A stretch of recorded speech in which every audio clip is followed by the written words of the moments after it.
नमस्कार बच्चों, मैं पूनम आज आपके समक्ष हिंदी व्याकरण के वर्ण विच्छेद एवं वर्ण संयोजन की जानकारी लेकर आई। वर्ण इसके दो हिस्से होते हैं, विच्छेद एवं संयोजन। वर्ण विच्छेद एवं संयोजन को समझने से पहले आपको हिंदी की वर्णमाला सीखनी चाहिए, जिसकी वीडियो मैंने पहले ही बना रखी है। अगर आप वो वीडियो देखना चाहते हैं तो वीडियो का लिंक डिस्क्रिप्शन में दे रखा है। चलिए आगे चलते हैं। वर्ण विच्छेद किसी भी शब्द की जानकारी या किसी भी वस्तु की जानकारी प्राप्त करने से पहले हमें उसके नाम पर ध्यान देना चाहिए कि आखिर वह चीज़ है क्या। हमने आरंभ में ही बताया था कि आज हम वर्ण विच्छेद एवं वर्ण संयोजन की जानकारी हासिल करेंगे। विच्छेद का मतलब क्या होता है?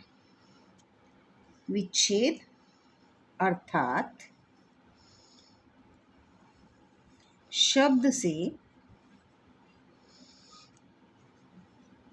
स्वर एवं व्यंजन अलग अलग करना। व्यंजन अलग अलग करना, जबकि इसके विपरीत संयोजन का अर्थ होता है स्वर और व्यंजनों को इकट्ठा कर स्वर और व्यंजन इकट्ठे करके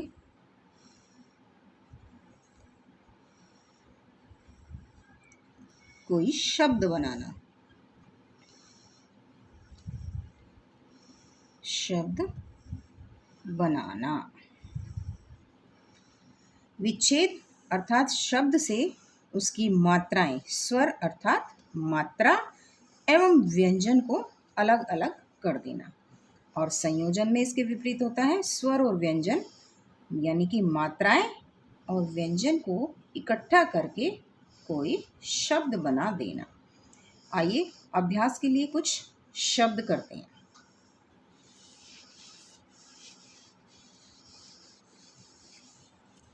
जैसे रमन, ये किसी का नाम है, रमन।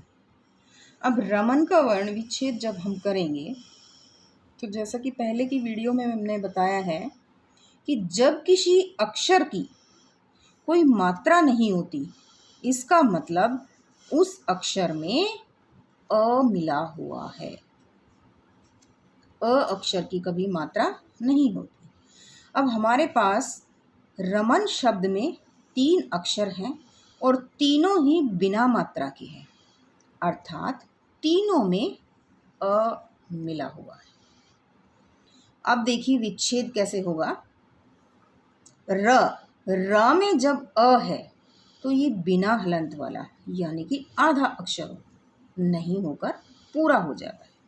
जब हम इस र अक्षर से इस अ को अलग करेंगे तो हमारे पास र हलंत वाला बच जाएगा। र प्लस अ, इन दोनों को जब हमने मिलाया ये हमारे पास बन गया पूरा र। अब र के पश्चात कौन सा वर्ण है हमारे पास? म। म ठीक उसी तरह से म हलंत और इसमें से हमने निकाला अ, तो म और अ, इन दोनों को मिलाकर बन गया पूरा म। उससे आगे न से जब हम अ फिर निकालेंगे तो ये हलंत रह जाता है। इसको, ये जो नीचे हमने एक लाइन लगाई है, इस रेखा को हम हलंत बोलते हैं। हलंत, हलंत जब किसी अक्षर में लगता है तो उसका मतलब होता है वह अक्षर आधा है। और जब इस आधे अक्षर में हम अ मिला देते हैं तो ये अ से पूरा बन जाता है। ये देखिए रमन। अब र म न, इस तरह से बन गया हमारे पास पूरा रमन। चलिए ये तो है अब बिना मात्रा का, बिना किसी मात्रा का कोई शब्द पूरा। अब अगला शब्द हम कोई मात्रा वाला लेते हैं जिससे कि आपको बहुत अच्छी तरह से क्लियर हो जाए कि कैसे हमने वर्णों को अलग अलग किया है, विच्छेद किया है। अगला शब्द लेते हैं हम व्यवधान। व्यव आधा व, य व धा न। अब इसमें देखिए हमारे पास शब्द की शुरुआत में ही आधा अक्षर है, आधा व है।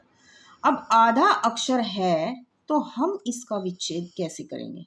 देखिए जरा ध्यानपूर्वक।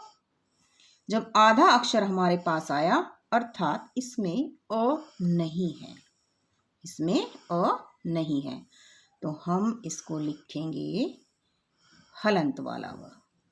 हलंत वाला व जब हम किसी शब्द से अक्षरों को, वर्णों को अलग अलग करते हैं, विच्छेद करेंगे तो ये अक्षर आधा वाला हलंत का लिखा जाएगा, और जब उसको इकट्ठा करते हैं तो ये अपने इस रूप में आ जाता है। अब व के बाद है हमारे पास य है हमारे पास पूरा, तो य हलंत वाला और इसके साथ अ, ये बन गया य, और ये हो गया हमारे पास व आधा। उसके बाद व हलंत वाला और अ। अब अ इसलिए किया है क्योंकि इन दोनों ही अक्षरों में किसी की मात्रा नहीं है, और जिस अक्षर में मात्रा नहीं होती इसका मतलब उसमें अ मिला है। अब व हलंत वाला और अ ये मिलकर बन गया व। उसके पश्चात है हमारे पास धा। अब देखिए व था, किसी की मात्रा नहीं थी, लेकिन अगले अक्षर में हमारे पास किसकी मात्रा है? आ की। ध में आ की मात्रा। बड़े ध्यान से देखना है, थोड़ी सी समझ से ही बड़ा आसानी से सब समझ में आ जाएगा। ध है तो ध को हलंत किया हमने। अब जिसकी मात्रा है वही अक्षर इसके आगे आ जाएगा। आ की मात्रा है तो यहाँ पर हम कर देंगे आ। ध आ तो बन गया धा। उसके बाद हमारे पास है न हलंत, किसी की मात्रा नहीं है तो इसमें अ, न और अ ये बन गया हमारे पास। इस तरह से इन सबको मिलाकर बन गया पूरा शब्द व्यवधान। आशा करती हूँ आपको क्लियर हो गया होगा। चलिए एक ऐसा ही वर्णमाला से संबंधित कुछ इससे अलग शब्द लेते हैं।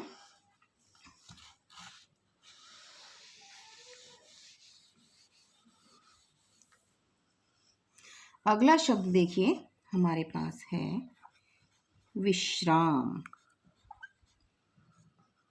विश्राम देखिए व प्लस किसकी मात्रा है हमारे पास? छोटी ई, तो हम यहाँ पर करेंगे छोटी ई। व ई मिलकर बन गया वी। उसके पश्चात श्र। श्र में आ, श्रा। अब सबसे पहले हमें ये देखना होगा कि ये श्र का कौन कौन से अक्षरों से मिलकर बना है, और ये इस श्र को जिन जिन अक्षरों से मिलकर बनाया है वो हमने अपने पहले वीडियो में दिखाया है। अब देखिए श्र, पहले हम लेंगे श्र किस किस अक्षर से बना है, तो श र। अब श और र से ये श्र तो बन गया, लेकिन इसमें मात्रा किसकी है? आ की, तो इसमें हम मात्रा जोड़ेंगे आ। इन तीनों को मिला करके हमारे पास बन गया श्रा। उसके पश्चात फिर म में कोई मात्रा नहीं है तो म हलंत वाला प्लस अ, ये बन गया हमारे पास म, और तीनों ही अक्षर मिलाकर शब्द हमारा हो जाता है विश्राम। चलिए एक और उदाहरण लेते हैं हम, जिससे आपका संशय मिट जाए, क्योंकि ये जो हमारे पास संयुक्त अक्षर हैं, इन संयुक्त अक्षर जो होते हैं वो 2-2, 3-3 अक्षरों को मिलाकर बनते हैं। मुख्यतया इनमें ही हमें परेशानी आती है, क्योंकि हम ये समझ नहीं पाते हैं कि कौन कौन से अक्षरों को मिलाकर बना है, और हम सीधा अगर इसको ऐसे श्र करते हैं और आ की मात्रा लगाते हैं तो इसका मतलब ये होता कि हमने ये रट रखा है, समझा नहीं है, जबकि हमारा ध्यान उस विषय को समझने में होना चाहिए कि ये श्र भी कैसे बना है। संयुक्त अक्षर हमारे पास 4 होते हैं, जो कि पहले के वीडियो में दिखाए गए हैं कौन कौन से अक्षरों से मिलकर बने हैं। उसके बाद हम लेते हैं एक संयुक्त अक्षर वाला कोई भी अक्षर शब्द, जैसे सक्षम।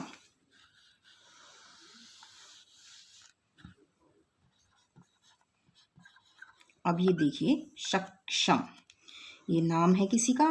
अब इसमें आ गया हमारे पास संयुक्त अक्षर क्ष। सबसे पहले तो हमें ये ध्यान करना है कि ये क्ष जो हमारे पास है ये कौन कौन से अक्षरों से मिलकर बना है, इसको हमें ध्यान में रखते हुए आगे चलना है। शुरुआत करेंगे हम पहले स अ, इन दोनों से बन गया स। अब अगला अक्षर है हमारे पास क्ष। क्ष कौन कौन से अक्षरों से मिलकर बना है? क, मूर्धन्य शकार, ये मूर्धन्य शकार। इसके पश्चात अगर किसी की मात्रा नहीं है तो अ ही, ये तीनों मिलकर बन गए हमारे पास क्ष, क्षत्रिय वाला क्ष। और म अ, ये बन गया म, तीनों अक्षर मिलकर बन गया सक्षम। चलिए ये तो 2 हमारे पास संयुक्त अक्षर वाले उदाहरण आ गए। एक उदाहरण हम ऐसा लेते हैं जिसमें हमारे पास अनुस्वार हो, यानी कि बिंदु, बिंदु वाला। चलिए एक उदाहरण हम लेते हैं अनुस्वार वाला, जैसे हमारे पास है संबंध। अब ये मात्राएं हैं हमारे पास, अंग की बिंदी है, यहाँ पर अंग अनुस्वार है, तो हम इसको कैसे करेंगे? स प्लस अंग प्लस ब प्लस अंग प्लस ध प्लस अ। अब ये अंग इसमें से हमने निकाला और सीधा अंग कर दिया, क्योंकि जब भी हम किसी स्वर से व्यंजन को अलग करते हैं तो व्यंजन हलंत वाला रहता है और स्वर अपने वास्तविक रूप में यहाँ पर आ जाता है। ये हो गए हमारे वर्ण विच्छेद। अब विच्छेद हो गए, लेकिन संयोजन जो है वो बिल्कुल इसके विपरीत होता है। संयोजन का मतलब मैंने शुरुआत में ही आपको बताया था कि अक्षरों को इकट्ठा करके उनका शब्द बना देना। इस प्रक्रिया को हम वर्ण विच्छेद कहते हैं और इसके इस इकट्ठे रूप को हम वर्ण संयोजन कहते हैं। आशा करती हूँ आपको आज की वीडियो में मेरा विषय क्लियर हुआ होगा, आपको समझ आया होगा। अगर वीडियो पसंद आई तो वीडियो को लाइक कीजिए, शेयर कीजिए।